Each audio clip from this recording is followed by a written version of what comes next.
Hello everyone. In today's Cretaceous profile remake, we're going to be doing is Carnotaurus is a genus of theropod dinosaur that lived in South America during the late Cretaceous period,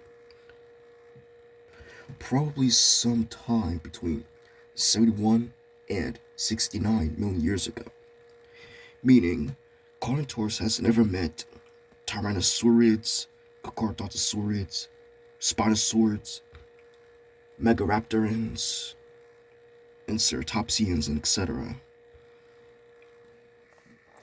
The only species is Carnotaurus zestre, known from a single well-preserved skeleton.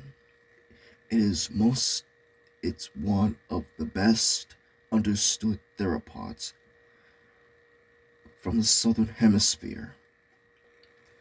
The skeleton found in 1984 was uncovered in the Chubut province of Argentina from rocks of the Laconia Formation. Carnotaurus is derived member of the Abelisauridae, a group of large theropods that occupy the large predatorial niche in the southern masses of Gondwana during the late Cretaceous. Within the Abelisauridae, the genus is often considered to be a member of the Brachyrostra, a clade of short-snouted forms restricted to South America. The only skeleton holotype, MACN-C 994, was unearthed in 1984 by an expedition led by Argentinian paleontologist Jose Bonaparte.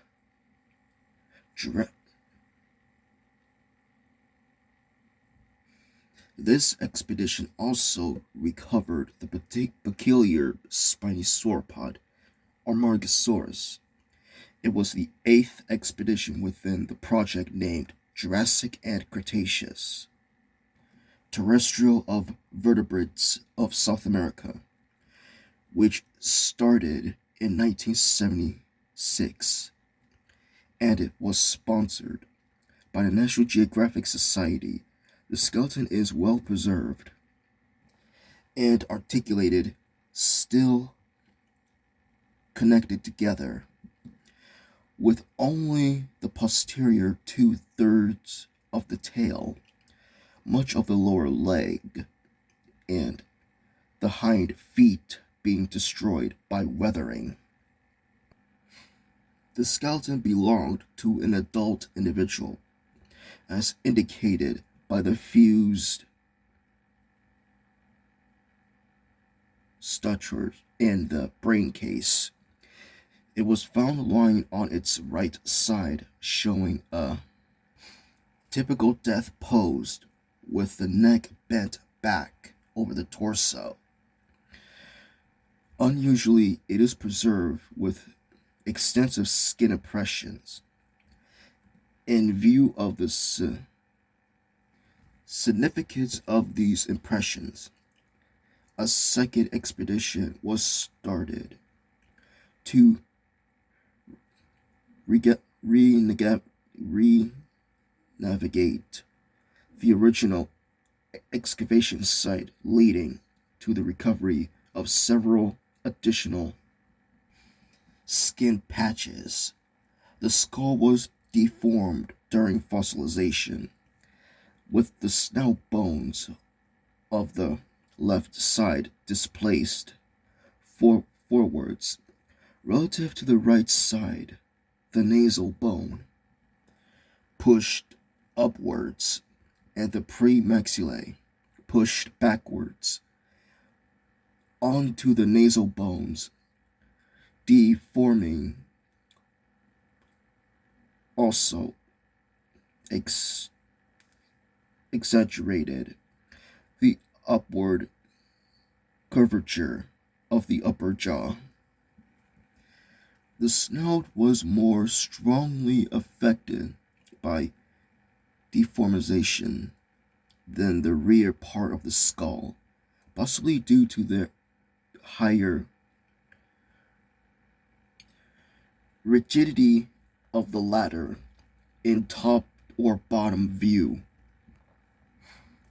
The upper jaws were less U-shaped than the lower jaw, resulting in apparent mismatch. This mismatch is the result of deformation acting from the sides, which affected the upper jaws but not the lower jaws, possibly due to the greater flexibility of the joints within the latter.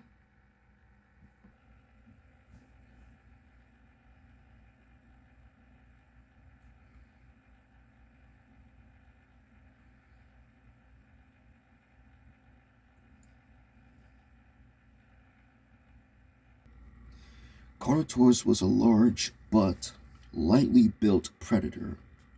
The only known individual was about 7.5 to 8 meters, 24.6 and 26.2 feet in length, making Carnotaurus one of the largest albilesaurids.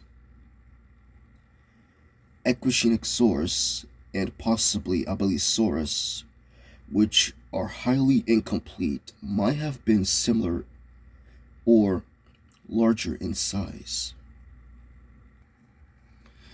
A 2016 study found that only Pinacosaurus at 8.9 meters, 29.2 feet, was longer than Carnotaurus. It was estimated at 7.8 meters, 25.6 feet. Its mass is estimated to have been 1,350 kilograms, 1.33 long tons, 1.49 short tons, 150 kilograms, 1,500 kilograms, 1.5 long tons, 1.7 short tons, 2,000 kilograms, and 2,100 kilograms, and 1,306 kilograms, 1,743 kilograms. Man, how many estimates of Carnotaurus' weight? In separate studies that used different estimation methods, Carnotaurus was highly specialized theropod, as seen especially in characteristics of the skull. The vertebrae and the forelimbs, the pelvis and hind limbs, on the other hand, remained relatively conservative, resembling those of more basal Ceratosaurus. Both the pelvis and hind limbs were long and slender. The left femur thigh bone of the individual measured 103 centimeters in length, but shows an average diameter of only 11 centimeters, and the skull measuring 59.6 centimeters, 23.5 inches in length, was proportionally shorter and deeper than any other large carnivorous dinosaur. The snout was moderately broad, not as tapering as seen in more basal theropods like Ceratosaurus, and the jaws were curved upwards. A prominent pair of horns protrude obliquely above the eyes. These horns, formed by the frontal bones, were thick and cone-shaped. Eternally solid, somewhat vertically flattened in cross-section and measured 15 centimeters, 5.9 inches in length. Bonaparte in 1990 suggested that these horns would have probably have formed the bony cores of much longer cartilaginous sheaths. Mauricio Ansoni and colleagues in 2020 agreed that the horns supported cartilaginous sheaths, but argued that these sheaths would have been greatly longer than the bony cores.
The forelimbs were proportionally shorter than any other large carnivorous dinosaurs, including tyrannosaurids.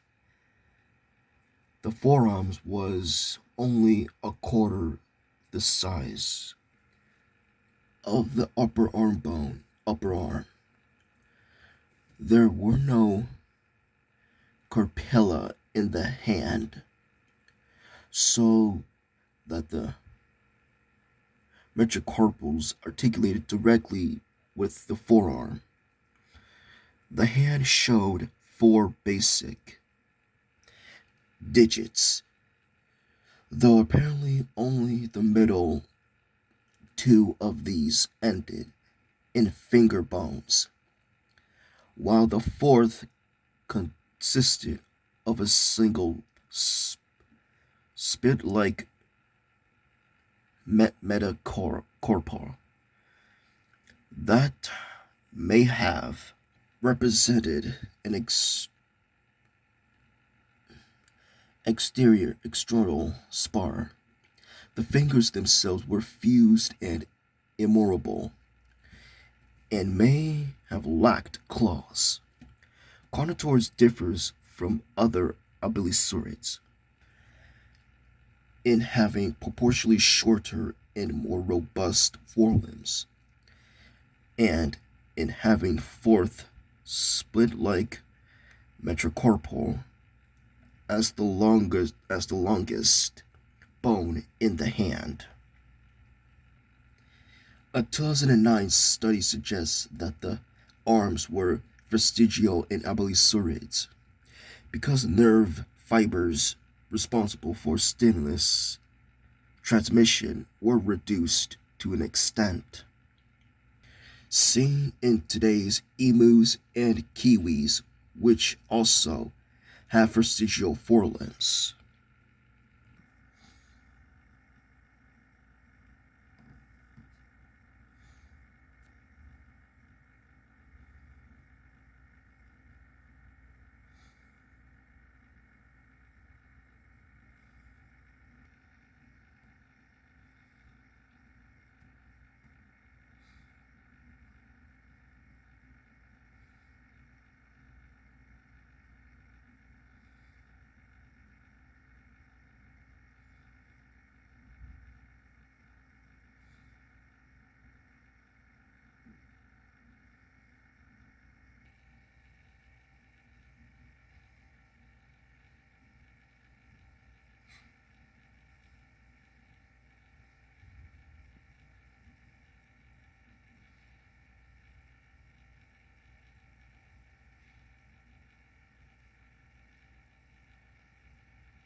And for its classification, Carnotaurus is one of the best understood genera of Abelisauridae, a family of large theropods restricted to the ancient southern subcontinent Gondwana.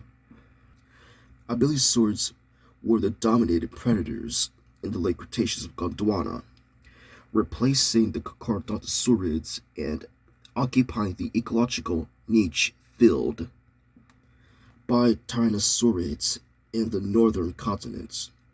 Several notable traits that evolved within this family, including shortening of the skull and arms, as well as peculiarities in the cervical and caudal vertebrae, were more pronounced in Carnotaurus than any other abelisaurid.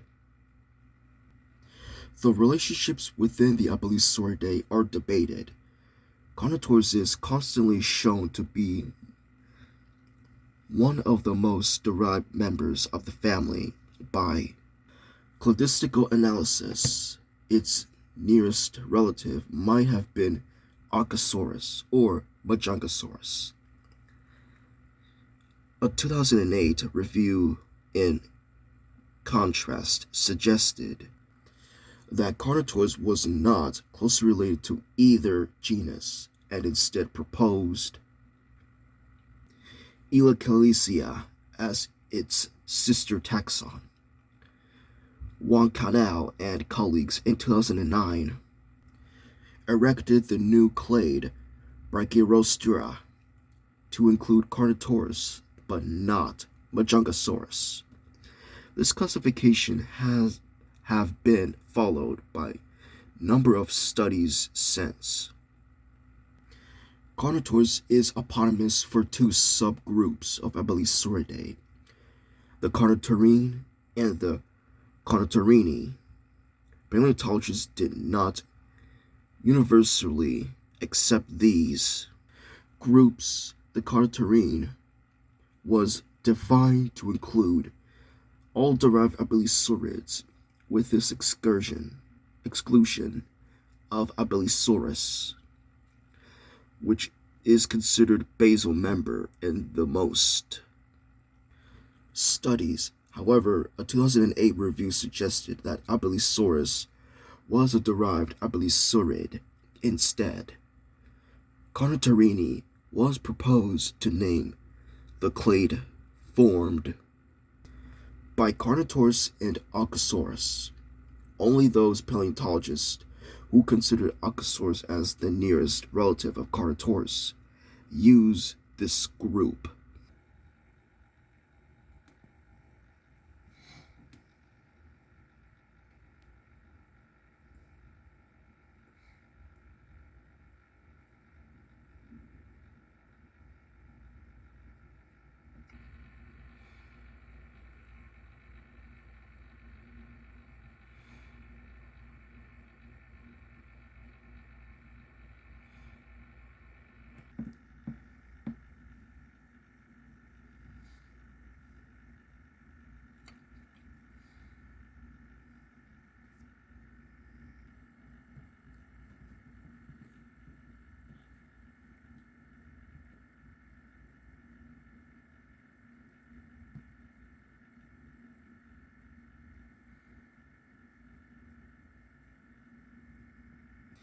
And for jaw function, analysis of the jaw structure of Carnotaurus by Mazzate and colleagues in 1998, 2004, and 2009 suggests that the animal was capable of quick bites, but not strong ones. Quick bites are more important than strong bites when capturing small prey, as shown by studies of modern-day crocodiles. These researchers also noted a high degree of flexibility within the skull and especially lower jaw, somewhat similar to modern snakes. Elasticity of the jaw would have allowed Carnotaurus to swallow small prey items whole. In addition, the front part of the lower jaw was hinged and thus able to move up and down when pressed downwards. The teeth would have protruded, projected forward, allowing Carnotaurus to spike small prey items. When the teeth were curved upwards, the now backward projecting teeth would have hindered the caught prey from escaping. Massa today and colleagues also found the skull was able to withstand forces that appear when tugging on large prey items. Carnotaurus may therefore have fed mainly on small prey, but also was able to hunt large dinosaurs. In 2009, it is estimated a bite force of around 3.341 newtons. A 2022 study estimating bite force for 3 different dinosaurs suggests that the bite force in Carnotaurus was around 3,392 newtons at the interior position of the jaws, slightly higher than the previous estimate. The postcranial bite force at the back of the jaw, meanwhile, it was estimated at 7,172 newtons.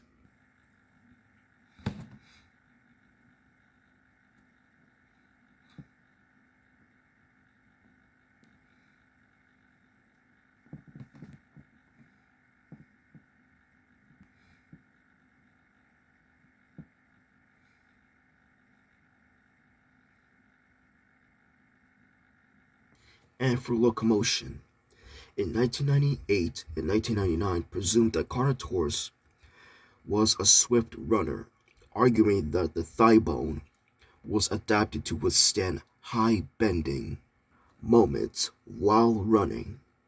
The ability of an animal's legs to withstand those forces limits its top speed. The running adaptation of Carnotaurus would have been better than those of human, although not as good as those of an ostrich. Scientists calculated that Carnotaurus had a top speed of up to 48 to 56 kilometers per hour, or 30 to 35 miles per hour.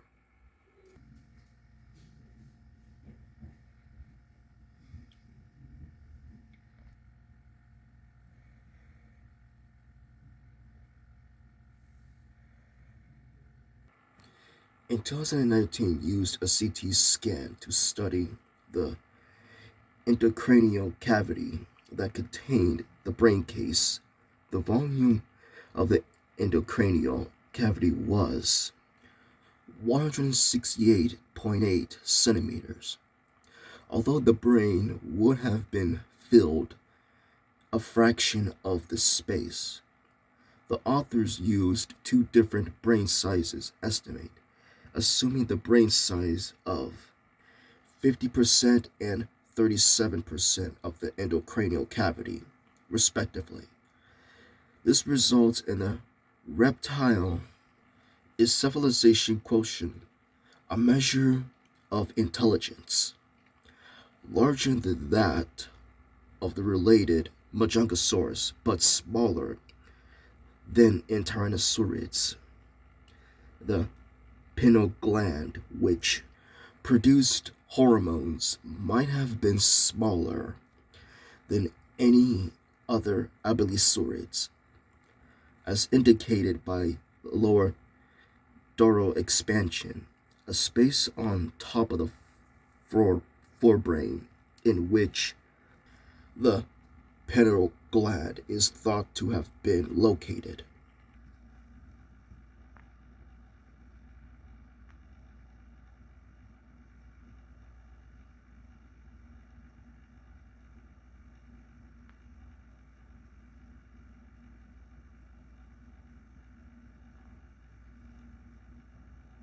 Now for its age and paleo environment.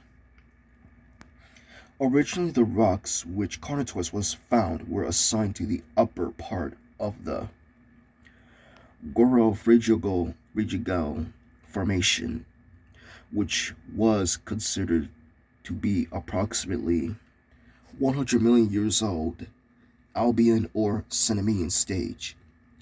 Later, they were realized to pertain to much younger Laconia Formation, dating to the Campanian and Maastrichtian stages, 83.6 to 66 million years ago.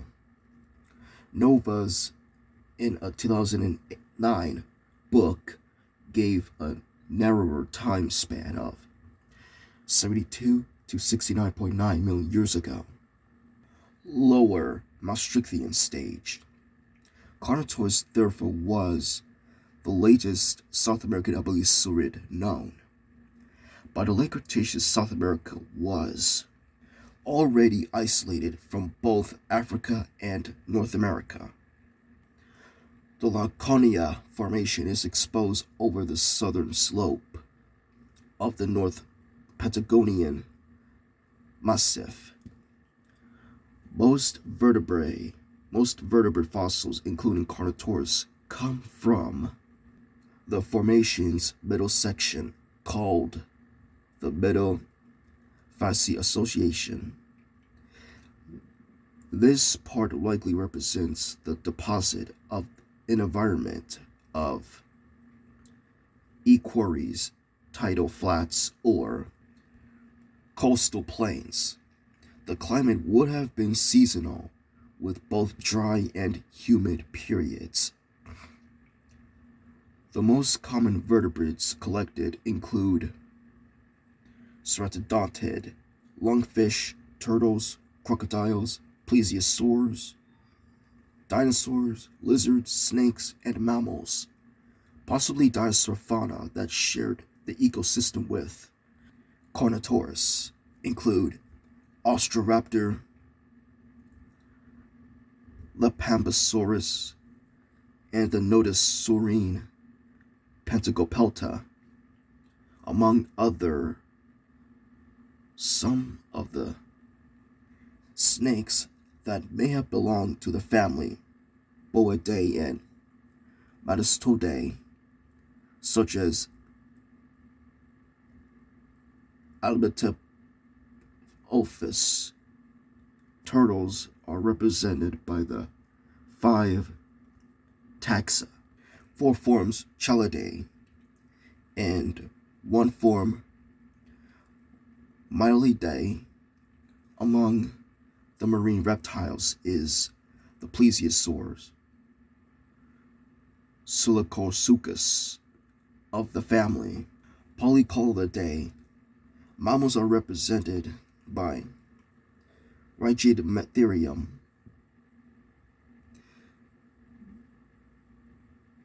which was considered the first record of South American docodont, and Archaeodites, and possibly Multituberculid. In 2011, the discovery of a new Anthurian bird from that formation was announced. And that's it for Carnotaurus. Hope you enjoyed the video. Like and subscribe, and see you later, guys.